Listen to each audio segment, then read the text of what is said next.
Welcome to this edition of Rambler Sports Soccer. I'm Ryan Cole. And I'm Kelsey Ping. Loyola's women's volleyball has been busy, and unfortunately, they aren't exactly on top of their game. The team has lost 5 of their 6 matches, including a tough 3-0 loss to Valpo last Saturday. The Ramblers have a chance to turn it all around Friday night as they host Green Bay. The women's golf team posted a school record score of 306 to finish with a 628. With that, they earned a second-place showing at the Valpo Invitational last week. Although Butler grabbed the team title, the Ramblers came in a close second. Loyola senior Ann Verdoliak wound up third overall with a team best score of 150. The women's soccer team took a tough loss to Valpo Wednesday night. The Crusaders scored a goal in the last remaining minutes of play, beating the Ramblers 1-0. Loyola looks to bounce back from their first conference loss with another game Friday night at Cleveland State. The Loyola men's soccer team fell to Green Bay on Saturday in the Horizon League opener. Struggling with offense, the Ramblers were defeated 2-1 by the Phoenix. On Saturday, Loyola will face off against Butler at 7 p.m. at the Loyola Soccer Park. And what a loss that was. I know. Loyola's teams just seem to be struggling nowadays. I'm not exactly sure what it is. Maybe the weather? It's kind of been raining and damp, so maybe that's affecting it. Could always have something to do with it, though. As many of us think back to the days of our first semester at Loyola, we might have difficulty remembering how hard it was adjusting to a new and exciting lifestyle. Well, add being a part of one of the university's athletics teams to that, and you've got a whole new experience. Steve Manny has more. At first glance, these girls may look like typical freshmen, but a closer look will show that this group of student athletes have really been thrown into the deep end as they begin their Loyola careers. School-wise, there's definitely a lot more homework, definitely a lot more focus that you have to put into your classes. I get up around 7 to go to class, and then practice is all in the afternoon. You're aware that 7 is exceedingly early, right? Yeah. Okay. A lot of the girls' schedules are really crazy, and so we all have to, Monday, Wednesday, Friday, we get individual lifting times with little groups, and Tuesdays and Thursdays we have team lifts, and then we'll have a practice from 7 to 10 at night. We don't have time. We have 5 hours of practice a day, so our breaks are dinners and lunches, and we get our stuff done then. To overcome this strenuous schedule, the freshman athletes band together. They live, eat, study, and play together each and every day. There's even some friendly competition between the softball and volleyball teams. I feel like the softball team would definitely be a little bit better than the volleyball team. I'd like to take them on a match on the court. Some of the girls get by with a little help from some lifelong friends. Man and I, we've been together for all of our high school years, and we've grown close and we've become best friends. And as a catcher-pitcher combo in high school, it's been pretty exciting. Still, that lingering challenge never goes away. We are very busy all the time. For student athletes, it clearly takes a team to make winners on and off the field. For the Rambler Sports Locker and Loyola's freshman athletes, I'm Steve Manny. Thanks, Steve. You know, all this fall weather makes me think of football, and for Loyola students, that means flag football. Ricky Zumalin takes a closer look at LUC's intramural sports. On Thursday, the Rambler Sports Lockers, Ricky Zumalin and Brendan Bond, took part in the highest level of football Loyola has to offer. Intramural flag football. Ricky and Brendan's team, the Fumble in the Jungle, took on the Muffin Men, seen here in red. Although Muffin Men gave him a fight early on, it was no contest as the Fumble in the Jungle rolled. The Muffin Men did take an early lead on this 4th down play, giving them a 7-6 advantage. But the Fumble in the Jungle soon got their offense going. Two short passes to Dave Young moved them down the field.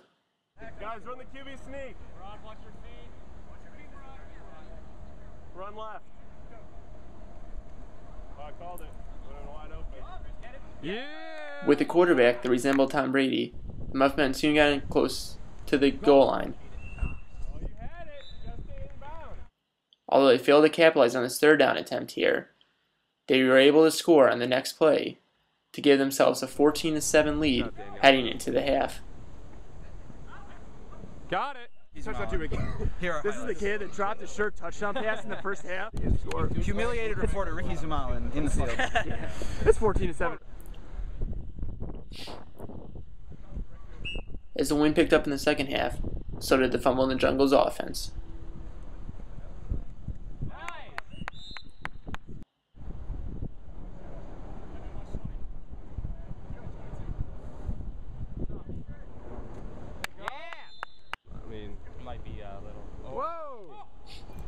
Although he turned the ball over here to the Muffin Men couldn't stand the heat and soon gave the gift right back.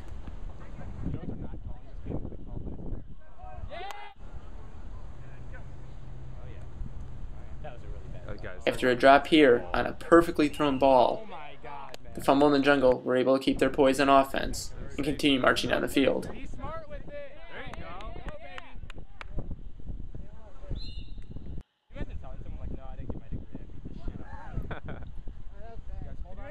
A short pass here to Matt Caney gave the Fumble in the Jungle the 27 lead that iced the game.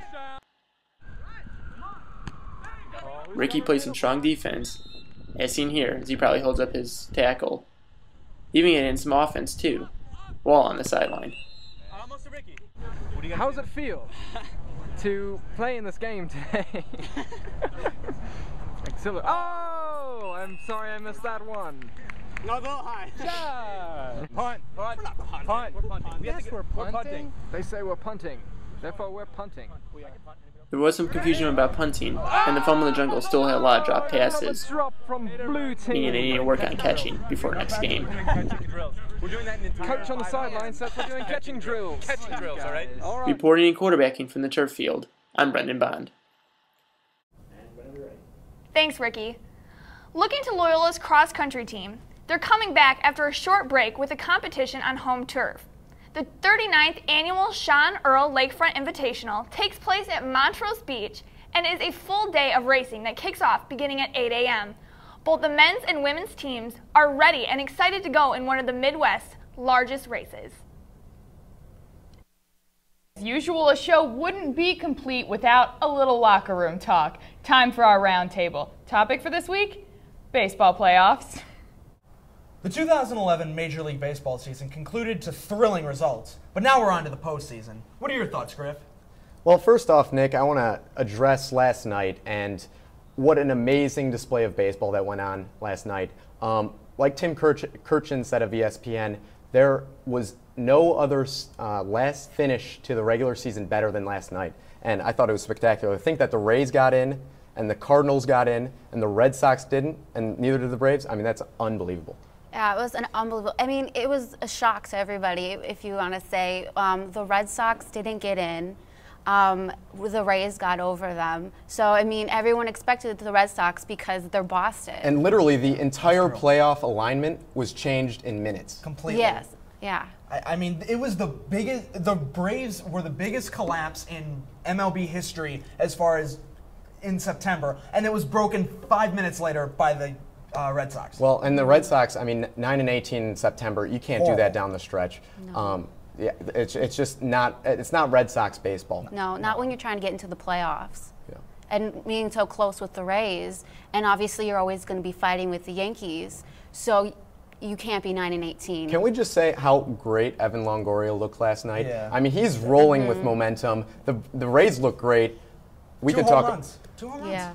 And not only was it his fielding, his play at the end there where he tagged the guy out at third, that was a game-winning run, and he saved it just by himself. Well, now we're on to the playoffs. Who you guys got?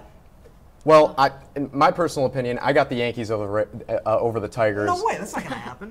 Yes, it is, No, it's and I'll not. tell you why. Why? Their offense is the best in the league. And the Tigers don't have a good offense? They do, but I'm telling you, the offense throughout 1 through 9 is best in the league for the Yankees. And plus, even though the Yankees don't have the best pitching, the Tigers have one guy, and that's it. It's Justin Verlander. First off, Verlander's the runaway Cy Young favorite. He might even win MVP. A pitcher in the conversation of MVP. He had, what, 24, 25 wins this 24 season? wins. Well, I agree that Justin Verlander is fantastic. After that, they have No one. Doug Fister. Doug Fister. Doug Fister. I didn't even know who Doug Fister was 3 weeks ago. Neither did I. But he's 8-1 in a Tigers uniform. It's the playoffs, Nick, and the regular season doesn't matter up until this point. You got to get into the playoffs before you can win in the playoffs. I thought he was a hockey player when I first heard of him. I mean, I'm choosing the Tigers as well over the Yankees, but I've never heard of Doug Fister. But with Justin Verlander, I'm sorry. He's definitely one of the best pitchers. Can I in the just say American something League. really quick? Justin Verlander will pitch 1, maybe 2 games this year. That's all this he needs playoff. to do. But he's going up against the entire lineup of the Yankees every single day. They're playing every single day. Justin Verlander is only playing once, maybe twice, pitching once, maybe. Maybe Detroit can get the momentum off of Verlander. Because if he's going to be pitching the first game, you know that. So maybe the momentum comes off. But what a great matchup the first game is. CC Sabathia, Verlander. Oh. That's a sexy pick right there. Now That's a sexy game. Who do you guys got in the NL? The NL, I got the Phillies. Phillies over the Cardinals. No Now I agree. The Cardinals have they have Albert Pujols and they have Chris Carpenter. They're both red hot. Exactly. They're red hot. But keep in mind, the Phillies have the best pitching in the game right now, if not ever. Albert Pujols is 500 in the month of September. All right, guys, we need to make our picks. I'm picking the Phillies on pitching alone to win the World Series. How about you guys? I mean, at the end of the day, it has to be the Tigers. Based on pitching and defense, it's going to be the Phillies. All right. Yep. I personally think you guys are crazy, but for Griffin, Rebecca, and Amanda Crohan, I'm Nick Amatangelo. Back to the studio.